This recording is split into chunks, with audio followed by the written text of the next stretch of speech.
Hey everybody, welcome back. Okay, let's let's I get felt a to it. pang as I watched the barn I'd witnessed Applejack and her friends together in during Sun Year, happier times, be obliterated by the uncaring misstep of the star spawn. Not the same one. Little Pip, keep that glow up, Steelhooves ordered as my telekinetic field began to slip. Calamity, bring us around in front of the thing and hover. Velvet, have that spell ready when I say. I sure hope you know what you're doing, Calamity said as he brought the Sky Bandit directly in front of the monster's snout. Now, Velvet.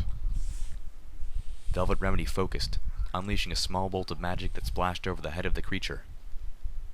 Again, for just a moment, it was stunned by the same magic that would completely paralyze a hellhound for nearly an hour. A streak of smoke shot out of the top of the Sky Bandit above me as Steelhooves fired off a single rocket. I watched as the missile shot through the glow of my magic, and beyond where the hide of the creature should be, lodging inside the monster's transparent, star-moted head.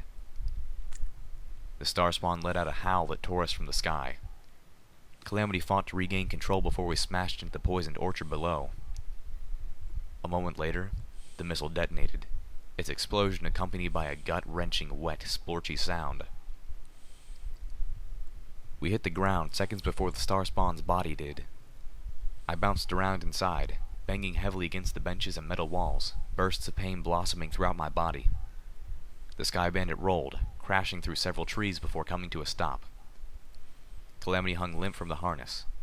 Velvet Remedy lay amongst the scattered supplies, moaning. I could not see where Steelhooves had been thrown to, or Zenith. My pip-buck was clicking madly.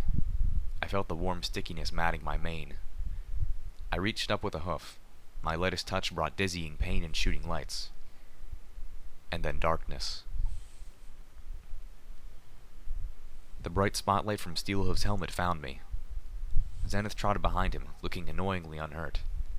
She had, I learned, jumped out a window as it crashed, landing in a controlled roll that left her unmangled save for her mane. Yeah, good idea. Is every pony okay? I asked weakly. Never better, Steelhooves said. The way my pip-buck was clicking, he may have been telling the truth.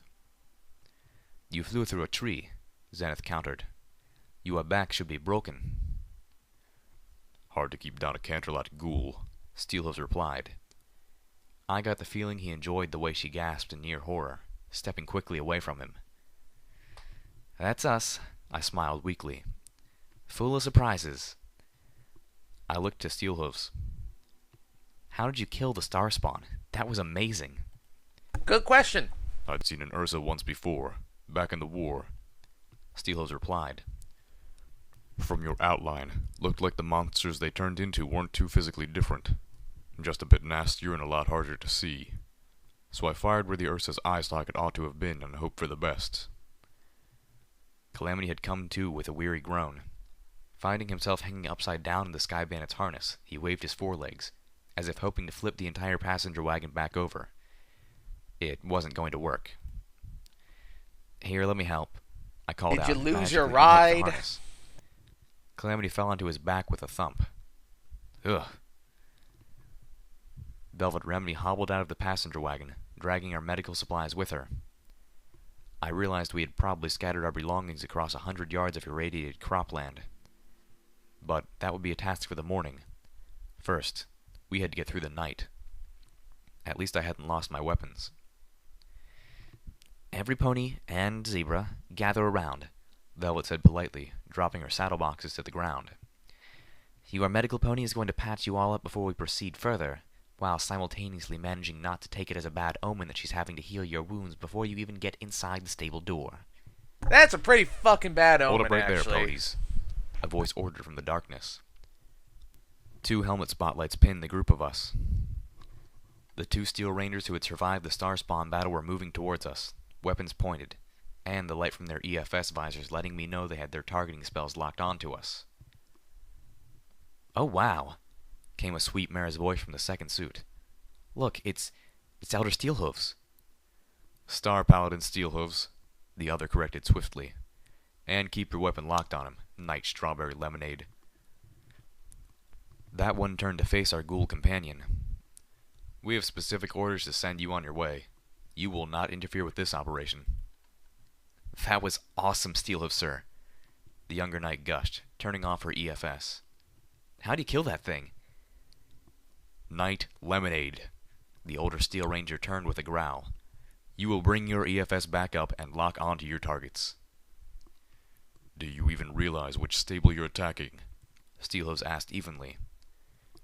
This is Stable 2, the stable built to preserve the Apple family and the ponies of Ponyville.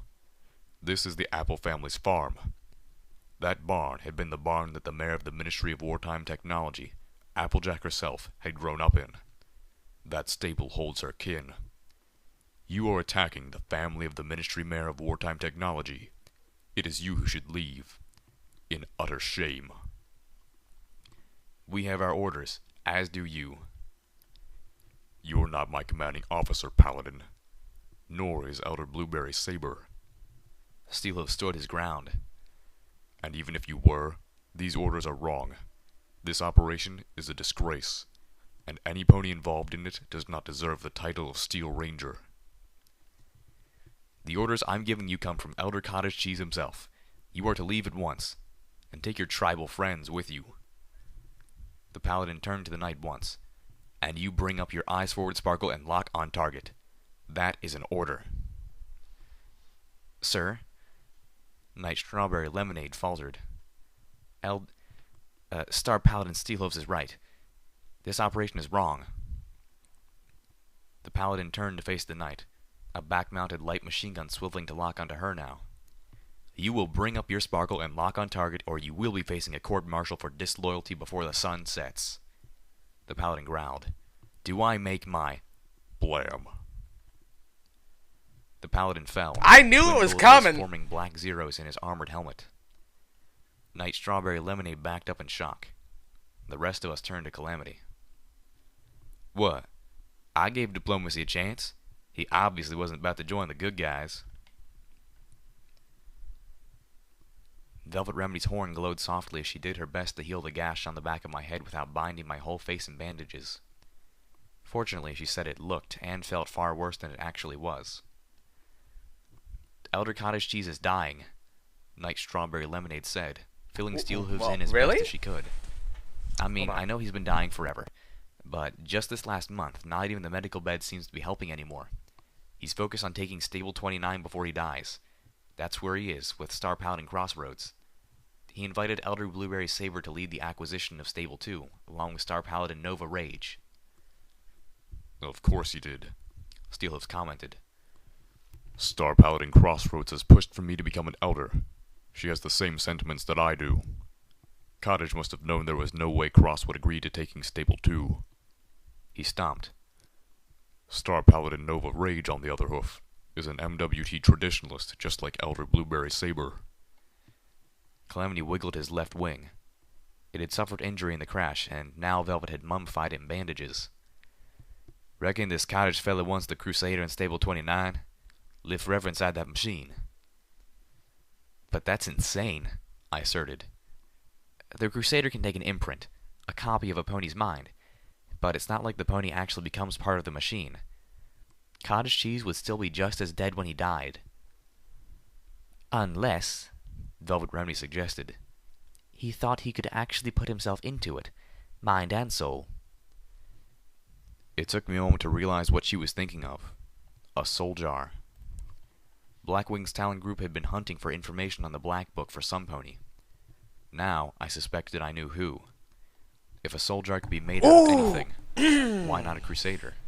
Shit! I suddenly imagined the Elder who ordered the attack on my home, living forever in an indestructible computer. There was no way I could let that happen. He didn't get eternal life as a reward for this murder. Not indestructible. I mean... Steelhooves continued to you speak could bomb with it. Strawberry Lemonade. You could destroy it, I assume. Again, she told him, Look, I believe you're right, and I'm willing to stand aside, but I can't follow you in. I can't attack other rangers. Her visor turned towards Calamity. Or cooperate with tribals who do. Steelhooves nodded, putting an armored hoof on her shoulder. I respect your decision. You're doing the right thing. He turned to us. Are we ready? I stood, floating the zebra rifle to my right and little Macintosh to my left. Actually, it might become indestructible, From what actually. the knight had told us, Because I remember Elder the whole Blueberry thing about Saber the had soul left a jars. fifth of their force guarding the way in. A precaution against us, as much as the horror slowly emptying into Ponyville from the ever-free forest. Truth was, I was not ready. But every moment we were spending talking and healing was one more for the 4 dozen Steel Rangers inside to tear their way into the security in Overmare's wing and slaughter every pony they hadn't killed in their initial strike. They couldn't wait for me to be ready. We go. Take the Calamity Steel brought up the Rangers' rear. weapons. His sharpshooting would be critical should we be flanked. I kept glancing back at him, watching his reactions as we passed through the tunnel beyond the apple cellar. It was not like the sanitized little tour we had seen in the Stabletech headquarters. "This is Velvet Remedy's home," he muttered. "Little Pip's home." I'm pretty sure he didn't know I could hear him. Before the Pinkie Pie statuette, I probably wouldn't have been able to. And I gotta be strong for him, not go crazy. Can't just charge in and kill every armored bitch I see. I need to be strong. I need to watch for him. I need to protect him. I can do this. Calamity going berserk? Is that what's going to happen? Trampled by an army of metal hooves. I felt a twisted sickness welling up within the reservoir of rage that was filling my head. No pony knew who they were, but they deserved better than this. I felt part of my anger turn on myself. Why had I not returned to bury them? They died at the door of my stable. But then, the equestrian wasteland was filled with skeletons.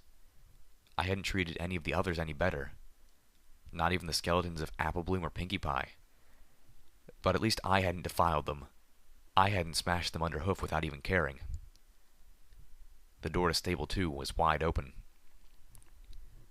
Velvet Remedy and Steelhooves were our diplomats, so they were the first to lead in.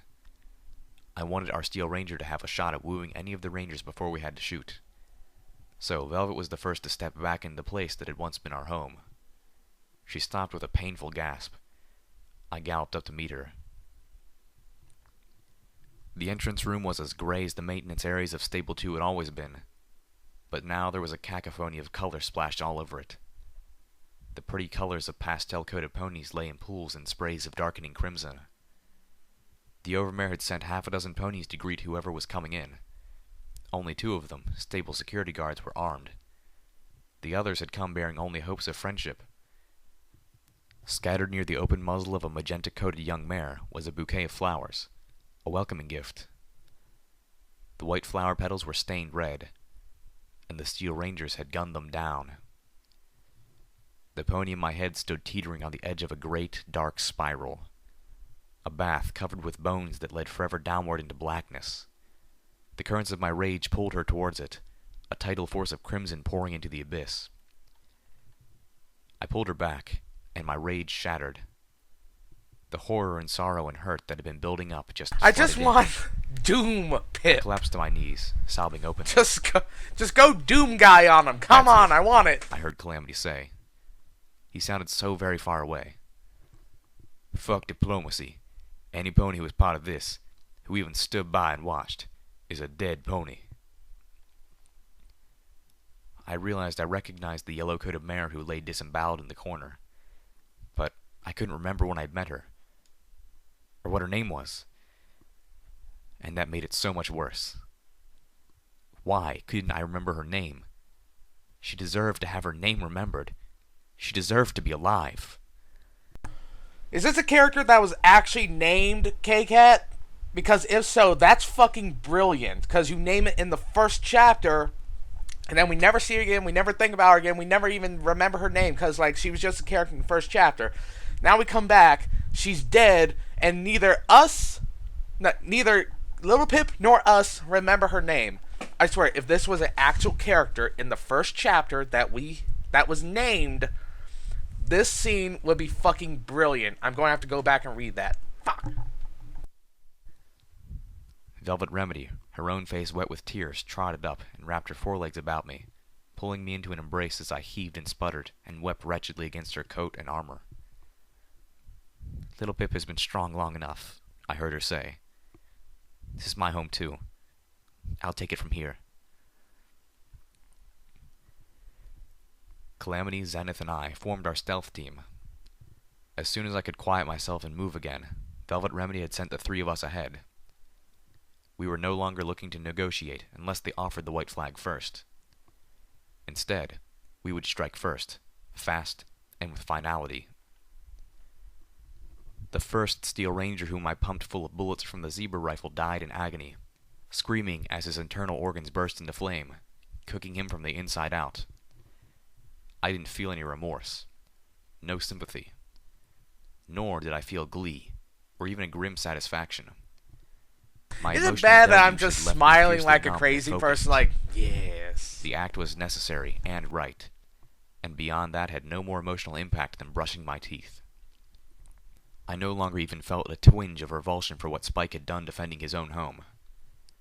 We passed by more dead ponies in every hallway. The Steel Ranger's attack had been brutal, but there were not nearly the number of dead that I would have expected. The Friendship Committee had been a well-calculated play on the Overmare's part, and when the Steel Rangers showed their true intentions right there in the entrance, they gave her enough forewarning for a rushed evacuation into security in the Overmare's wing. I both loved and hated her for that. So far, the maintenance wing had been hit the worst. The Steel Rangers had moved to secure it first, probably to prevent any pony from sabotaging the technology they were the most interested in. The ponies down there had no time to get out before the Steel Rangers had cut them off. I turned the familiar corner, and found myself face to face with the Pitbuck technician's stall. A fresh surge of emotion hit me as I saw the black scorch marks on the walls I had once cleaned. A red trail of blood ran along one wall, dripping at the end until I met the corpse of my mentor. If I ignored the missing leg, I could almost pretend he was asleep on the job again. This was not the mural I had once hoped for. I was crying once more, my vision blurring, making the lights of my EFS swim. The door into my mentor's office lay open. There was movement inside. A red splotch on my compass. I waved the others back and started to creep forward. The Steel Ranger never saw me coming. I floated little Macintosh right up behind her head, just to the left of the fin. I unloaded the full cylinder into her brain. She was probably dead after the first, but I didn't care. You gotta save your bullets, little Pip. There's a frozen lot in the more spot of them my coming. mentor's hammock. There was an empty Sparkle Cola bottle and a maintenance book, TLC Squared, Tender Love and Care for Totally Lost Causes, laying on the floor beneath it. I remembered how my mentor would skim that book while talking in a direction vaguely connected to where I was sitting in rapt attention. Shedding tears of painful nostalgia, I floated the book into one of my saddlebags. I heard the distinct sound of Calamity's battle saddle. A moment later, Zenith and Calamity dove into the Pitbuck technician's stall. The hallway outside erupted in flame. Little Macintosh ain't stealthy, little Pip. Zenith pulled a jar out of the small saddlebag she'd been using to carry her herbs and mixtures. She tossed it to the floor, where it shattered, spreading a licorice-scented goop. The zebra clopped her forehooves in the goop, then her hindhooves. The rush of flames down the hallway stopped. A moment later, a grenade bounced into the room. I grabbed it with a telekinetic shroud and floated it back the way it came. I heard a shout of alarm just before the explosion. Damn it, I hate... Seriously, how do you use grenades in a world where people can just levitate them back at you? Because it is a lot faster just grabbing and kicking, you know, so, and more precise, so... Starting to think grenades are not the way to go in this world. Unicorns, the Steel Ranger said, letting us know he had survived largely unscathed. I turned to Calamity and... where was Zenith? I looked around, then up. She was crawling along the ceiling, the goop on her hooves providing a magical adhesion similar to the spell that the slavers on the train had used against us weeks ago. She crept up to the doorway of the stall and peeked out, looking both ways before slipping back and mouthing to. With small nods of her head, she indicated where, giving Calamity the same information my EFS was giving me. I reloaded little Macintosh. Then she snuck out, keeping flat to the ceiling, silent as a ghost. Calamity waited until the moment she dropped onto one of the Steel Rangers, then rolled out, facing the other and fired a single double shot. I charged out, swinging little Macintosh around as I kicked on my targeting spell. But Zenith had already crippled the other pony, her hoof strikes resonating through armor to pulverize internal organs. That's a fucking I let my strong jaw ass drop a zebra. little as she finished them off. Fallen Kaisar style scared the crap out of me. As we swept further into maintenance, we started seeing glowing piles of green residue, or pink ash. All that remained of ponies killed with magical energy weapons, scattered amongst the massacred ponies of Stable 2. Calamity found that disturbing. My EFS told me there were 4 Steel Rangers around the next corner, near the door to the generator room. I relayed this to the others. "I'll take him," Calamity said, starting to move forward. But I put a hoof on his shoulder and shook my head. Calamity frowned. He didn't want to back off, but he did so anyway. The Pegasus and Zebra held position as I galloped silently back to where Velvet Remedy and Steelhooves were waiting. A moment later, Steelhooves trotted past Zenith and Calamity and rounded the corner. His missile rack was open, his weapons primed. "I am Star Paladin Steelhooves. I am declaring an end to this travesty of an operation. We do not assault the stable of the mayor of our own ministry, and we do not slaughter innocents when she was dedicated to protecting Damn it! I ponies." thought I was just going to unload on those His voice fuckers. rumbled with command. "You have 2 options. Side with me and stand by your oath to the principles of our ministry's mayor, or side with Elder Blueberry Saber and Star Paladin Nova Rage and be gunned down." "Then you admit you're a traitor," one of them called back. "You stand down and submit to arrest." Wrong answer. Steelhose fired everything he had into the hallway, which was torn apart in a blaze of light, heat, and shrapnel. You have to wonder what was going through that guy's mind when he said that, and then still was shot, because he's firing missiles, so you can see them come in just a few seconds. I really want to know what was going through that guy's mind when that happened. Because that's the same thing. Whenever someone does something stupid like that, you always want to know, what is he thinking? No. I want to know. "I don't think I'm going to be able to wear this armor anymore," he said, stepping back around to where we were waiting, his armor smoking and peppered with red-hot shrapnel. "Which is a problem, since I can't take it off."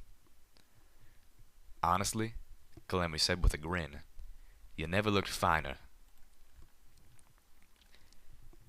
Zenith slipped through the Got back him, door of the jackass. Stable 2 saloon.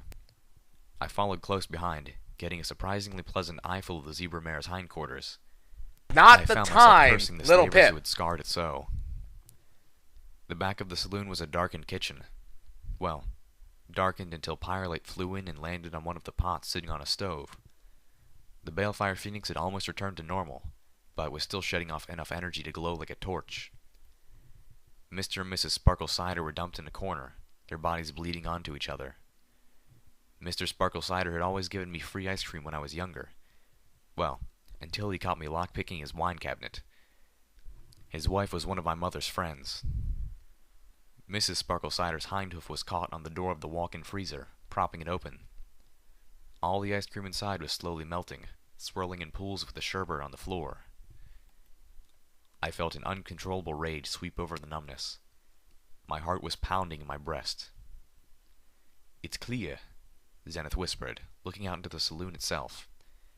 I passed the message back. A minute later, I crouched in position at the door, loading the last of my bullets for Little Macintosh. The magical bullets. Calamity and Zenith remained in the kitchen, taking their turn as a rear guard.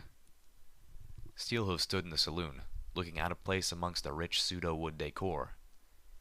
Velvet Remedy, however, moved with purpose, almost gliding up the raised stage, the magic of her horn playing against the terminal and soundboards. Velvet Remedy had a plan. A moment later, she strode to the edge of the stage, looking down at Steelhooves. My mind flashed back to sneaking into the saloon, an underage Blankflank, hiding in the back of the crowd and watching as nearly adult Velvet Remedy performed. Her music moved my soul, and often it was agony not to dance.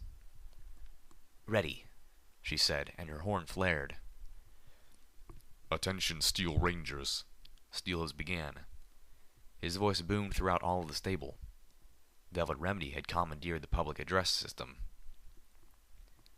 This is Steelhoofs, founding member and eldest living of the Steel Rangers, Star Paladin of the Manhattan contingent. I call on you to stop and consider your oath. Consider where you are and what you're doing. Do your loyalties lie with Applejack, the mayor of the Ministry of Wartime Technology, the creator of the Steel Ranger armor, and the mare who by her own hooves, the sweat of her brow, and the honesty of her heart, forged the Steel Rangers? Or is your oath to the fearful, greedy ponies who abandoned all that she stood for, turning us into little more than technology raiders, hoarding toys from the past because they have forgotten that it is virtue, not trinkets, that make a pony great? Ponies who now turn their eyes on Applejack's own home, commanding that you slaughter her family for their greed. These orders, this operation, would be an abomination in the eyes of our ministry's mayor. Applejack was put in charge of the Ministry of Wartime Technology because she was the bearer of one of the elements of harmony, and the rule of Equestria recognized the caliber of that. Do you think it was by the virtue in her soul, or the jewelry on her neck, that made Applejack a bearer? Today, you must choose with whom your oath lies.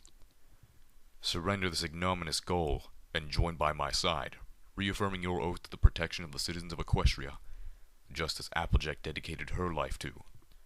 Or, continue in this disgraceful act, and face the wrath of those who choose to stand true. The glow around Velvet Remedy's horn faded. Steelhooves looked up at her. Well, how was that? She smiled brightly in response. 3 Steel Rangers charged into the saloon, battle saddles filling the room with flames and machine gun fire. Steelhooves fell in the first volley. I stared at the Steel Ranger, collapsed in a spreading pool of the ichor that ghouls called blood. I slid into Sats and fired the last of Little Macintosh's rounds into them, felling one and crippling the second. I dropped Applejack's gun and swung around the zebra rifle as 3 more poured in. Behind me, I could hear the explosion. You gotta wonder, like, the Steel Ranger, the Brotherhood of Steel is never the most populated faction, and I assume the Steel Rangers are the same, given how they seem to treat everyone as tribal. You gotta be wondering what their manpower looks like about right now, because if that's how they treat everyone, then they're probably like the normal Brotherhood, where it's you usually have to be born into it, and they don't really accept outsiders. They're losing a lot of fucking guys, and that really expensive, almost irreplaceable power armor is getting damaged and shredded, and just, I don't see how they can actually recover from this sort of thing. I assume they do have that limited manpower pool, and given how they treat everyone else, I doubt they accept outside recruits. So, yeah, don't know how that's going to work out in the long run for you. Explosive blast of Spitfire's thunder as Calamity decapitated the first Steel Ranger to try to get in through the back. One of the 5 remaining Steel Rangers fired a pair of missiles up at Velvet Remedy. The Unicorn Singer threw up her shield as the rockets detonated against the underside of the stage, spraying the air with jagged chunks of pseudo-wood. Another turned towards me, leveling what looked like an anti-material rifle at my head. "No!" bellowed Velvet Remedy, her horn glowing and her voice magnified. "This is my stage!" The room blazed with light conjured from Velvet Remedy's horn as she made herself the center of attention. The Steel Ranger in front of me sidestepped as Velvet Remedy's light show blinded her.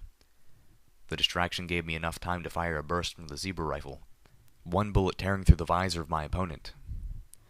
One of the Steel Rangers responded to Velvet with a roar from her twin miniguns. Velvet's shield held. I fired 3 more armored-piercing shots from the zebra rifle into the machine gunner's head, seeing the flash of fire through the bullet holes. I could smell the pony's brain roasting. Velvet whipped out her combat shotgun, firing it at the invaders, but their armor proved more than sufficient. It did not, however, protect them from her anesthetic spell. The Steel Ranger I'd crippled went down. Another Steel Ranger fired up at her with a back-mounted sniper rifle. The bullet tore through her shield and armor. I saw the look of shock and hurt in her eyes. Pyrelight swooped in for the kill, blasting the downed ranger and the two still standing with radioactive flame. Their suits protected them against that as well, but the flames obscured their vision. I slid in and out of sats, spraying each ranger until I was almost out of armor-piercing ammo. Spitfire's thunder sounded again. A moment later, Calamity and Zenith galloped into the room, knocking me over. I realized I could smell gas. Somewhere deep in the stable, I heard a deep explosion that didn't sound like firearm or grenade.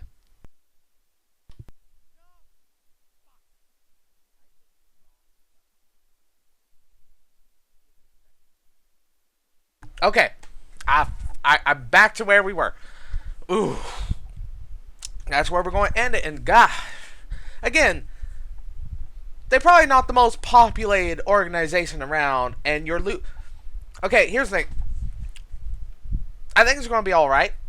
And they lost a lot of rangers in this assault, and a lot of these were heavy anti-armor weapons, anti-material rifles, high-powered sniper rifles, miniguns and shit. Little Pitch has really, she may not physically strong, but she's got telekinesis. That is fucking crazy. She can probably lift up like a minigun. I assume those are armor-piercing rounds, or use an anti-material rifle. And it kind of looks like this assault has failed. So you basically just handed weapons and ammo to your opponent. And, okay, I'm getting a little excited here. Need to calm down. They're probably running out of manpower by this point. Because this contingent was getting their ass kicked by Red Eye's slavers. So, they were losing people that way. And now they're losing a shit ton of people in this assault on the stable. And it's all like equipment and shit. And they're losing more people outside because of the monsters. I wonder how many people they have left. Oh, I don't know. Anyways, that's all for this time, because it's past the 30-minute mark. I gotta edit this before it gets too long. I'll join you again soon.